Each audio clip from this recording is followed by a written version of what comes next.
Hello, everybody. A very, very warm welcome to this webinar. Thank you for taking that quiz. And without wasting any more of your time, let me immediately deep dive into providing the solutions to these questions. I'm Sunita, and I am the lead course architect at GMAT Viz with tons of experience, and I hope I can really help you out with the solutions.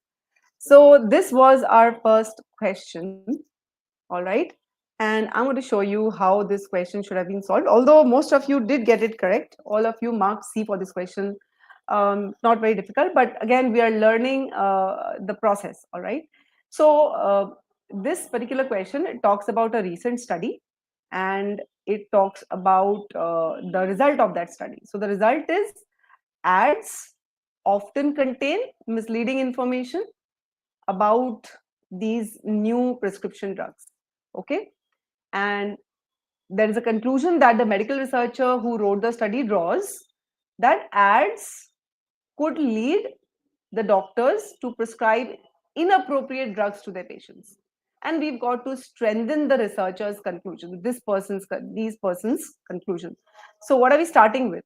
We are starting with the conclusion that ads could lead to doctors prescribing the wrong drugs to their patients. And therefore, in a way, if you look at the conclusion, it is basically saying that it's the ads and the misleading information in the ads, all right, that leads to the doctors prescribing these wrong drugs to the patients. Now, how to rethink quickly, just ask yourself. You've got to strengthen the conclusion, right? You've got to strengthen the conclusion. Just ask yourself how or why the ads could result in doctors prescribing inappropriate drugs to their patients. Like, you're just putting a how and why to the conclusion. And the common sense answer that you might get is that the ads could lead to doctors getting influenced if those doctors are watching those ads, if those doctors are giving importance to those ads, right? So with that understanding, we'll go into the answer choice elimination. All right. Let's see. A says ads for a new prescription drugs are important source of revenue. Since revenue for medical journals is not the point. Point is doctors prescribing inappropriate drugs to their patients. So I would say A is totally out of scope. Nobody marked this. Editors of medical journals. Now we're talking about editors. We're not talking about medical researchers. We're not talking about doctors. We're not talking about patients. We're talking about editors are often unable to evaluate the claims made in the ads. So all we are saying is, in a way, we are repeating the information that ads often contain misleading information that cannot be evaluated, right? So B, according to me, is just a distortion of the given information in the passage. C is along the lines that we thought. Doctors rely on ads, and if they rely on the ads, the key word is rely. If they rely on the ads as a source of information, then they're going to act on that information, and then they might prescribe inappropriate drugs. So C is definitely on hold. All right. Advertisements for new prescription drugs are typically less accurate. We already know they are misleading. Whether they are less accurate, more accurate than somebody else or not, totally, distortion. So D is once again out. E says the Food and Drug Administration, the government agency that is responsible for drug regulation, it reviews ads for new drugs only after the ads have been printed. When it reviews is irrelevant, because here we are talking about the doctors being misguided by those ads. So this is totally irrelevant and out. Okay, so the correct answer was C, and from what I could see on YouTube, most of you did mark C. Let's move to the next question. This is question 2. Okay, so again, for question 2, most of you marked D as the correct answer, which it is. Let's just quickly look at how to reach D. So we're talking about an experiment, and the experiment has a particular test. It's a particular query. They want to find out whether H is because of a brain abnormality. So they want to find the link between the two. Okay, and what did they do? They studied 25 hyperactive adults and 25 not hyperactive adults. All right, and the result revealed was the hyperactive adults had less brain activity in a particular part of the brain, and that part of the brain controls action. All right. So if you had less activity in the part which controls action, you were less hyperactive. All right. And if you know, sorry, if you had less activity in this control, in this premotor cortex, all right, then you were hyperactive. And if you had more activity in this region, you were not hyperactive. So what is given to us? That hyperactive adults have less brain activity in the particular region, not hyperactive adults have more brain activity. All right. And the conclusion drawn is that diminished activity is one cause of hyperactivity. So we have a cause effect relationship. Diminished activity in a certain part of the brain and you are hyperactive. If you have more activity, you are not hyperactive. Now if you've got to undermine the conclusion, then how do we undermine any causal relationship? Here are possible weakeners for a causality. Either you show that wherever there is cause there is no effect, or you show if there is no cause yet the effect is there, or you show that there is some other explanation, some alternative explanation or cause behind the given effect. All right. So with this understanding, we are going to go straight down. Let me just quickly check. So I don't see any queries here. Okay, let me just continue. So let's move to the answer choice elimination. Uh, A says some of the non-hyperactive adults had children who suffered. Now, we are not into genetics here. All we have to weaken is that diminished activity is not going to cause hyperactivity. So, about genetics, this is totally irrelevant. This is going totally in a different direction.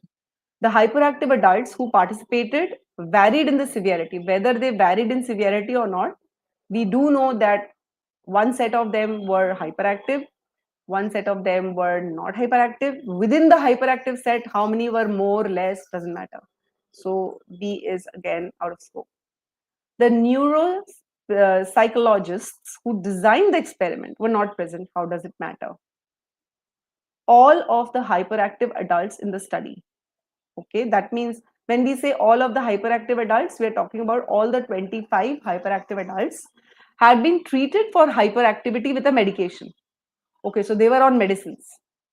And that medicine is known to depress the activity. Okay, so the less activity that these hyperactive adults had was because of medication, and therefore we cannot draw a direct link between less brain activity and hyperactivity in this case.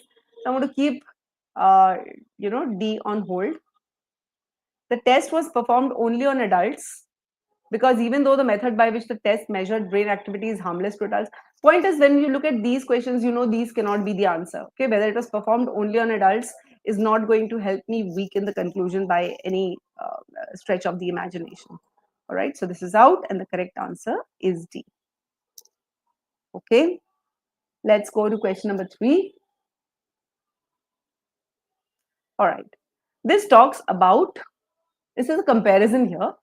It's telling us that the ability to access information via computer is a huge resource for blind people. Visually impaired, I'm just going to call them blind in short, no offense meant. Only a limited amount of printed information is accessible in Braille, large type audio tape. So I'm guessing Braille, large type or audio tape are the normal methods other than the computer which the visually impaired people use. But a person with the right hardware and software can access large quantity of information from libraries and museums around the world. This is when they have the computer, and can have the computer read the information aloud, display it in large type, or produce the Braille version. Thus, so we're drawing the conclusion, visually impaired people can now access, the now is important, from computers more easily than they can from most traditional sources. So we've got to strengthen this part, that now the access is more easy via computers than via traditional sources. Okay. Again, if you ask why it is now easier for visually impaired people to more easily access information from computers than from traditional sources? The common sense answer that you get is perhaps computers are more easily available to the blind people than our traditional sources, right? So sorry, 1 second. All right. So if we are saying that if the conclusion is more easy, computers more easily can be accessed for information, it means computers can more easily be accessed. All right. Then only you can access information on it. So going forward into the answer choice elimination, we have to strengthen the conclusion. A says a computerized speech synthesizer is often less expensive. We were not into cost, we were into scale, more information, more easily, right? So A is completely irrelevant. Relatively easy to use computer systems that can read information aloud, display it in large type, or produce a braille version. That means we're talking about computers which are usable by visually impaired people, are widely available. And this is what we thought. If they are widely available, then visually impaired persons can now access information more easily if they are more widely available. So these on hold. C says many visually impaired people prefer traditional sources. This is going in the opposite direction. We've got to strengthen, and this looks like a weakener. Most visually impaired people who have access to information by a computer also have access to the same information. This is neither here nor there. It's just saying that both are equally good to go. But we have to prove it's the computer which is better. The rate at which printed information is converted into formats easily accessible will increase. Printed information is definitely not computers, and our scope is computers can now give more, computers can more easily give information to the visually impaired. So E is also out, and we are going to go ahead with B. So till question number 3, all of you were in agreement, at least the ones who posted their queries. All right, let me quickly take a look. I can see some of you have just joined. So yep, let's go ahead with the next few explanations. Here comes question 4. All right. So those of you who missed the quizzes, you can just solve the question along with me.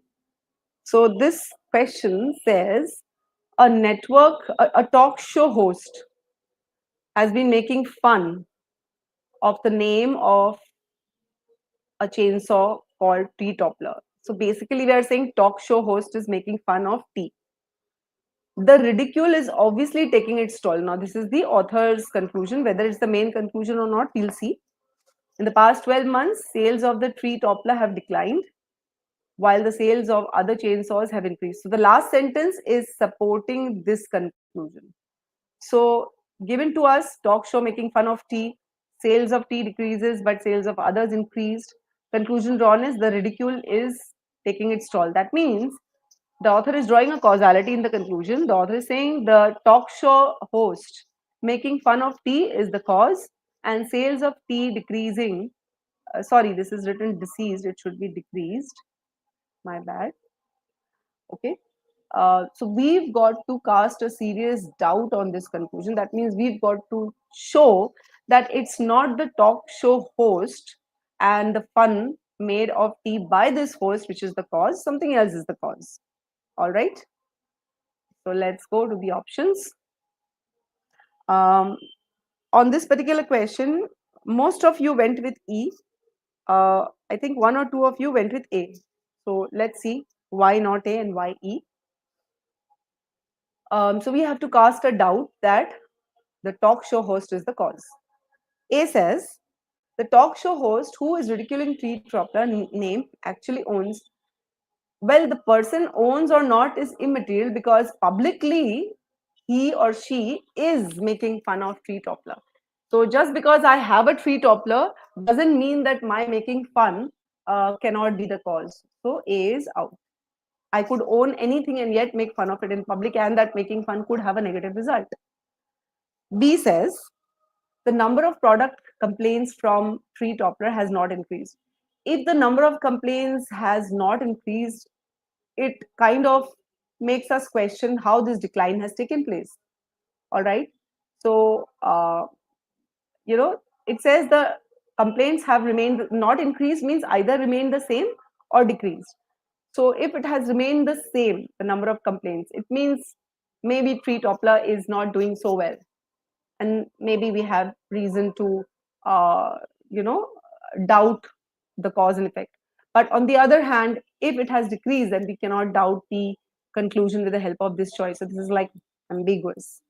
The average price of all chainsaws has got nothing to do with, because this is saying all chainsaws, and we have it that toppler decreased by 15%, others increased. So this is not an equalizer.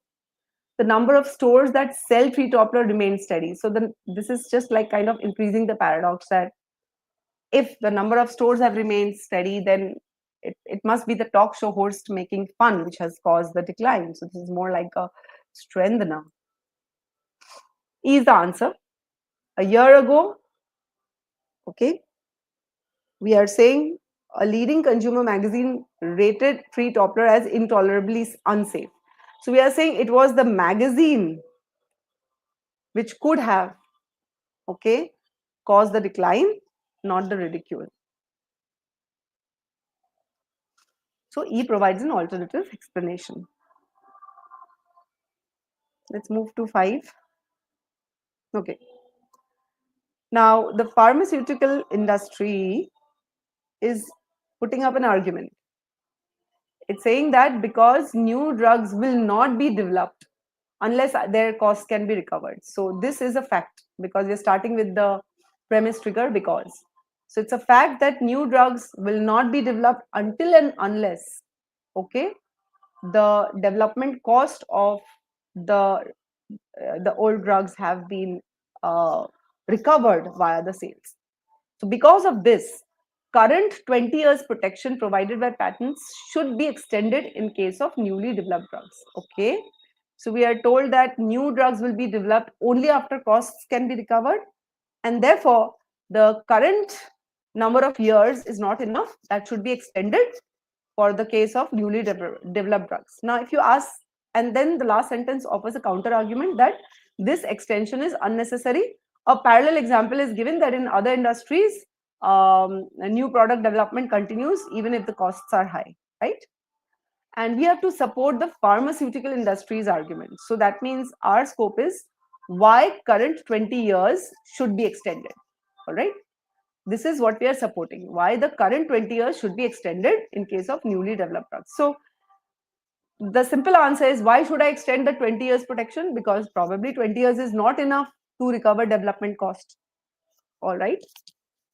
So any choice that says that 20 years is not enough to recover the development cost, that could be a possible answer. Let's look at the answers. The correct answer on this question, number 5, was B. Okay. But some of you did mark, one or two of you marked D as well. Both one. Let's see. So sorry. Let me look at the elimination. So no industries other than the pharmaceutical industries have asked for an extension. We already know indirectly that extension is unnecessary in other industries. So A is almost like rephrasing that and saying that, okay, other industries have not asked for an extension. So A is kind of a distortion of already given information. Clinical trials of new drugs. So we are talking about new drugs which occur after the patent is granted and before the new drug can be marketed. So the trials begin before marketing. That means before sales can take place. Often now take 10 years to complete. So the trial takes 10 out of those 20 years to complete. Therefore, only 10 years are there to recover the costs. And perhaps, therefore, we should extend the 20 years protection, because out of the 20 years, 10 years are going in just trials when sales is not even taking place. So I'm going to keep B on hold, which is the answer. There are several industries in which ratio of research and development cost to revenues is higher. Ratio of cost to revenue is immaterial. We are only concerned about recovery of developmental cost. All right. So he is out. An existing patent for a drug does not legally prevent pharmaceutical companies from bringing to market alternative drugs. This is basically saying that even if you have a patent for a drug, you can bring into being new drugs, all right, as long as they are not similar to the patented drug. But we were talking about a scenario where new drugs will not be developed unless and until the costs of the old drugs can be recovered. So this is a totally different scenario. Much recent industrial innovation has occurred in products for which patent protection. So this is not talking about the extension of the patent production. It's just saying patent production is very ineffective. So this is more going in the against the argument that we should not extend the patents. So he's out. Correct answer is B. Okay, let me quickly go to the next question. This question 6. So let's read question 6. Again, on question 6, most of you had marked D, which is the correct answer. So, in this question, it is given that the government regulation of business is the cause behind more difficulties for American businesses to make profits, and it is also the cause behind these American businesses not being able to compete with foreign uh, consumer goods. All right.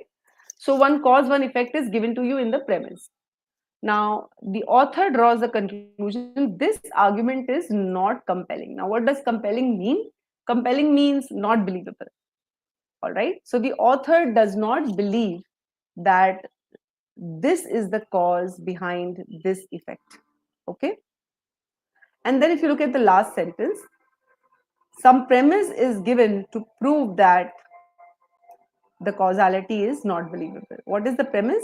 It is said that government regulation was very active between 1975 and 85, but net worth of American families increased most during that time than it had increased in any previous debate. That premise is given to support that government regulation is not the reason.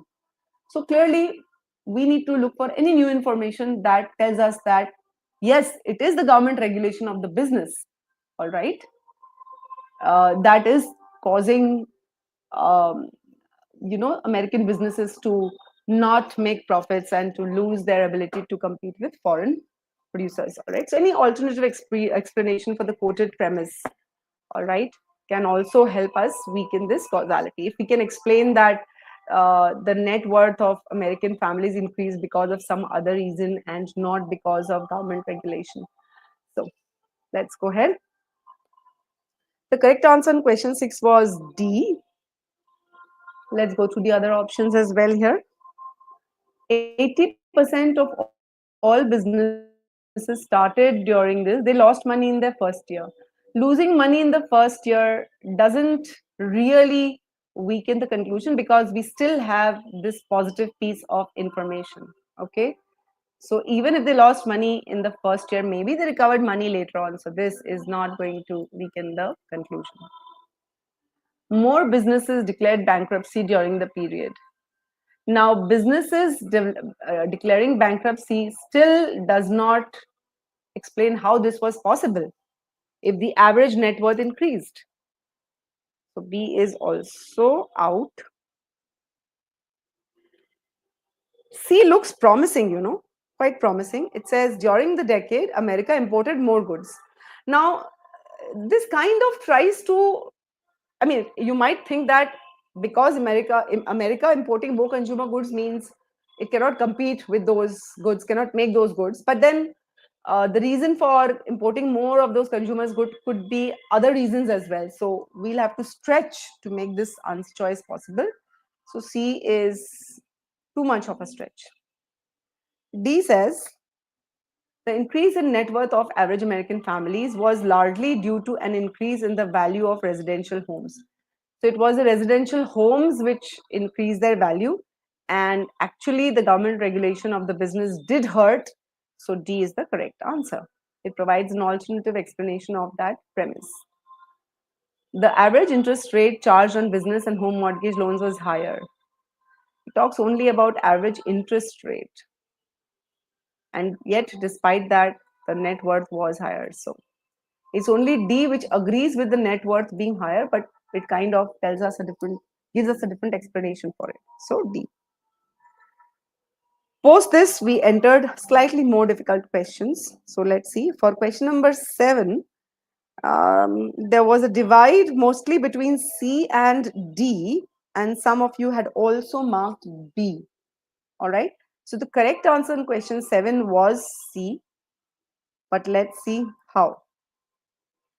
Now, given to us is a cake becomes moldy in a week's time. It takes a week for it to become moldy. So obviously 7 days to become moldy. That means even in 8 days and 9 days, it will still be moldy. The cake in Alex's refrigerator is moldy, but we don't know when A placed the cake in the refrigerator. That information is not given. Without giving that information, the conclusion drawn is the cake must be at least a week old. Now, how can we tell that the cake is at least a week old? Because it could be more also, right? I mean, at least a week old means at least 7 days old, could be more. So how can we say this? We can say this if we know when the cake was made and when it was placed in the refrigerator. So the cake must have been baked at least 7 days ago, at least a week ago, and placed in the fridge soon after. All right, because let's say if I bake the cake today and place it in the refrigerator after 4 days, then that will not agree with the conclusion. So let's go ahead. Alex's refrigerator had not been cleaned in 2 years. 2 years is completely out. We are talking about a week's time. So A is like way away, way ahead. I mean, way distorted. A blown fuse in Alex's building has deprived his refrigerator of electricity. It just tells us that the refrigerator was not working for 5 days, but the 5 days is within the 7 days. So this also doesn't tell us anything. The cake had just been baked when it was placed in Alex's refrigerator, and it has not been taken out. So this agrees with the given information that it takes 7 days for a cake to become moldy. If the cake had just been baked and placed and now it is moldy, then at least 7 days have passed. So C is the answer. D says, a recent study demonstrated that 95% of the refrigerators will keep cake fresh. We're not talking about that scenario. This is totally irrelevant, no point of reference given for that Tuesday.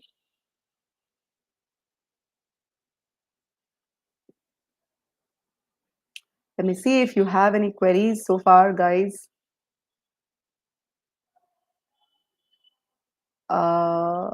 Okay, Natasha had a question for one of the earlier questions. Natasha is asking, how do we know that other industries don't face similar lags in completion, which may also take time? So, Natasha, the premise was telling us, I'll just take you back to that question, Natasha. Bear with me. Uh, yeah, it says that, look at this, Natasha. It's given that in other industries, new product development continues despite high costs. So this is a premise given to us, all right? That is how we know that other industries don't face a similar lag in completion. Okay, I hope I have answered that question for you, Natasha. All right, let me go back to our question. So we were into, I think we discussed question 7 and we were going on to 8. Okay, the higher the average fat intake among the residents of a country, the higher the incidence. Incidence means occurrence or cases of cancer. And lower the average fat intake, the lower the incidence. So basically, the author is drawing a connection between how much fat you're eating on average and the number of or the occurrence of cancer. So if I simplify, the connection being made here is more average fat eaten, more cases of cancer happening, lower average fat eaten, fewer cases of cancer happening. And then directly the conclusion is drawn that if you want to reduce the risk of cancer, all right, that means we are not saying we can reduce, we may not get cancer at all, but reduce the risk. That means reduce the incidence. We should reduce our fat intake. So that's the conclusion. A causation is drawn between this above connection, and the following is understood, that if you reduce fat intake, you will reduce the risk of cancer. Now, again, our scope is we have to weaken these arguments. We have to show that why or how reduced fat intake will not necessarily reduce cases of cancer. Answer could be because fat intake amount is not the cause of cancer. If something else is causing the cancer, then the amount of fat you're taking in or not taking in would be immaterial. Okay. So let's go to the options. The correct answer on question number 8 was D. All right. But here again, a lot of you were between C and E as well. So let's understand how D is the correct answer. A says that differences in average fat intake between countries are due to. So why there is a difference in average fat intake doesn't matter. Okay. All we know is we have to prove that reducing fat intake is not going to reduce risk of cancer. So A is out. It is telling us why there is a difference in fat intake. The countries with a high average fat intake tend to be among the wealthiest. Wealth and fat intake not correlated, connected at all, irrelevant. Cancer is a prominent cause of death. It's a cause of death, and we are about reducing the risk, not reducing deaths due to cancer. Okay. If you have got cancer, then there's a different issue altogether. We want to reduce, it's a case of prevention, and this brings in another element, death. So this is out. C is out. The countries with high average fat intake are also the countries with highest levels of environmental pollution. This is telling us there could be another reason behind this risk of cancer, and that is environmental pollution. And therefore, average fat intake, uh, the amount of average fat intake may not be the culprit. So D is providing an alternate cause. An individual residents of a country whose population has a high average fat intake may have a diet with a low fat intake. It's saying any one particular person may, but remember it's already an average, so I don't care if it is one or two people who don't follow the same pattern. So E is out, and therefore correct answer is D. Let me see if I have any queries. So, in fact, Natasha, very interesting query that Natasha brought up, and this is something that is in general an advice for all of you. Read carefully. The information given in the stimulus not only helps you eliminate the incorrect. I mean, we know that the stimulus is going to help us pre-think. The stimulus is going to help us choose the correct option, but I believe that the stimulus provides us information to eliminate the incorrect choices as well. So Bittu wants to know more about the stimulus. Bittu, I believe what you can do is you can go to YouTube and you can look at my videos which provide more information about how to analyze the stimulus carefully. You can find it on YouTube, because the time here does not allow us. I'll try to show that on the next question, Bittu. Stimulus, all right. So a stimulus is comprised of premise, conclusion. There could be counter premise, all right. There could be intermediate conclusions apart from the main conclusion. So what we are doing right now is we are deconstructing the argument. All right, let's see here. A recent study found that employees who work flexible hours are more productive.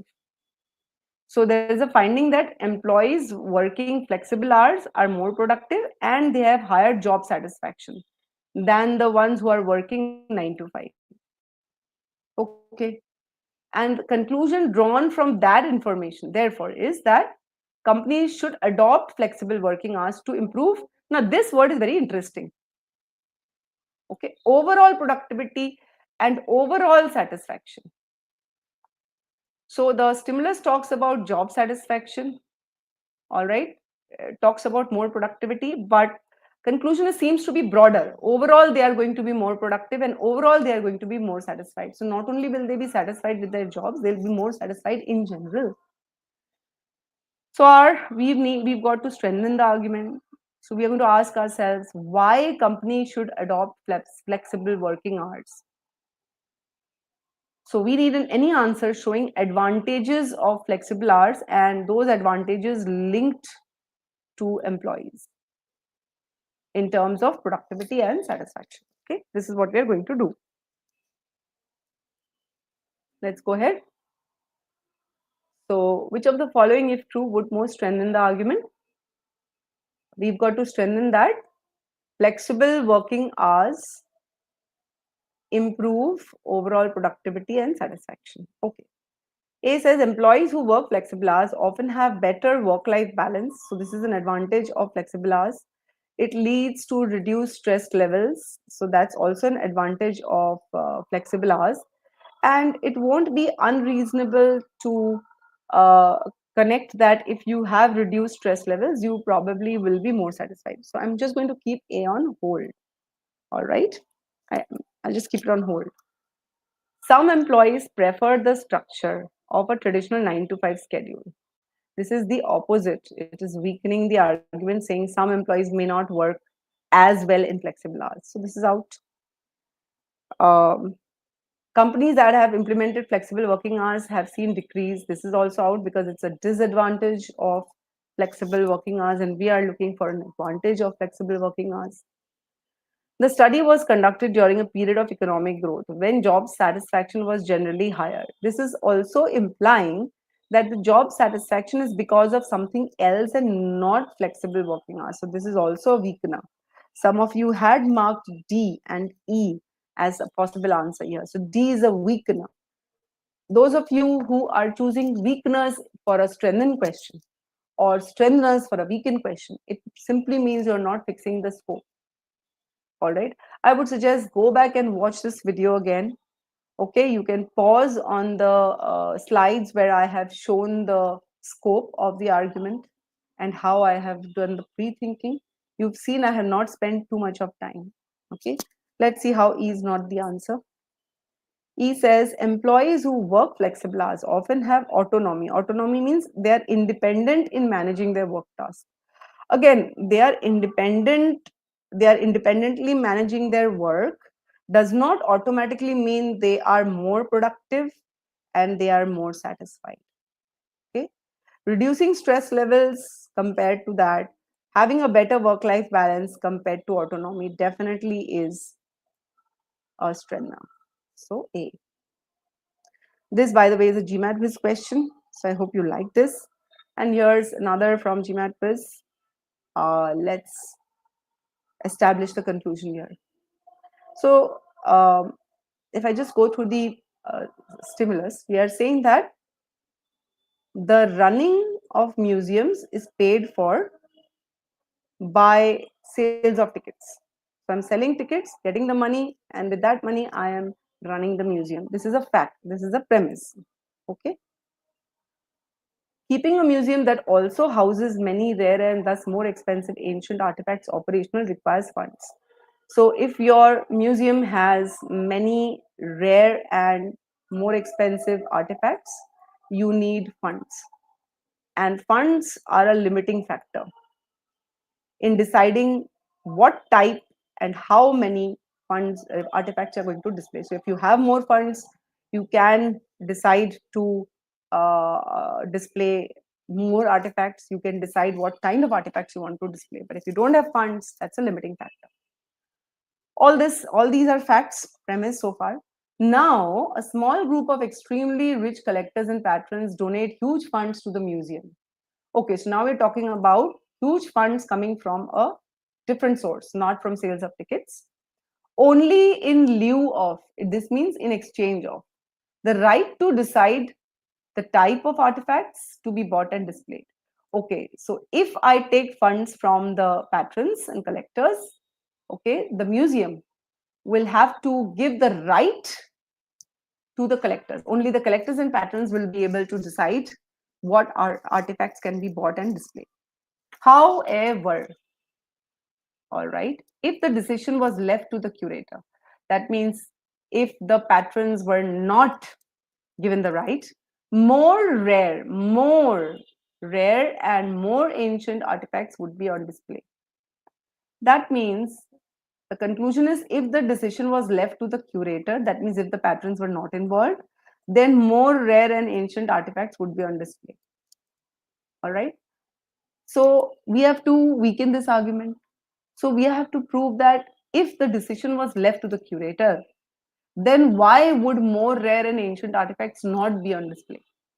Why would I not have more rare artifacts on display? What would happen?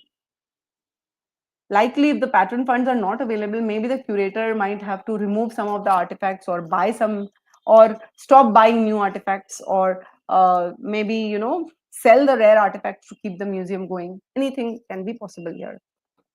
So let's go to the options. Correct answer was A. Some of you also marked D and E. Okay, let's see. So this says, in the absence of collectors and patrons funds, the museum will have to sell some existing artifacts. If they have to sell some existing artifacts to acquire newer ones, then it shows that more rare and artifacts would not be on display. So A weakens the argument. B says the sales from the museum will only be able to compensate for about half the amount received from the funds.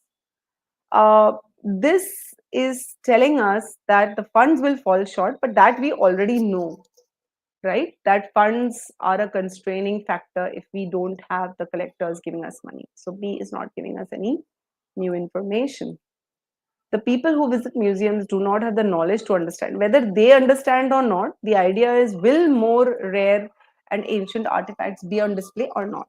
We have to prove they won't if it is left to the decision of the curator. Collectors of rare artifacts and patrons of museums rarely extend their support for reasons other than the sole rights to run the museum. This is just telling us what we already know. All right, we already know why they are extending the support, so doesn't weaken the conclusion. Curators of the museum sometimes do not have complete knowledge of artifacts displayed. This doesn't talk about, so they don't have complete knowledge, but this doesn't mean that there won't be more rare and ancient artifacts not being displayed, even if they have incomplete knowledge. So E comes close, but A is very clearly the answer, that the museum will have to sell some of the existing artifacts. So clearly it is weakening that more factor. All right, so that brings us to the end of this session, and I hope the solutions were clear to you. So yes, we'll be running more quizzes of this sort, and I hope you will be enjoying them. I'm just quickly going to share two links that you can look up. One is the link to the free trial version of GMAT Viz course, and the other is I'm glad that you guys liked the session with too. You can check out some of my other videos on YouTube on CR. I think you'll find them helpful. So there are two links here that I have shared, and currently those two are visible on the screen. All right. One link is to the free trial version of the course, if you are so interested. And the other link is to set up a free call with our strategy experts. They will help you in whatever problems you're facing. You can discuss your problems with them. So thank you so much for taking out your valuable time on a Sunday evening, for whom it is Sunday evening, and a Sunday morning if it's a morning for you. Thank you very much, and happy learning. All the best for your prep.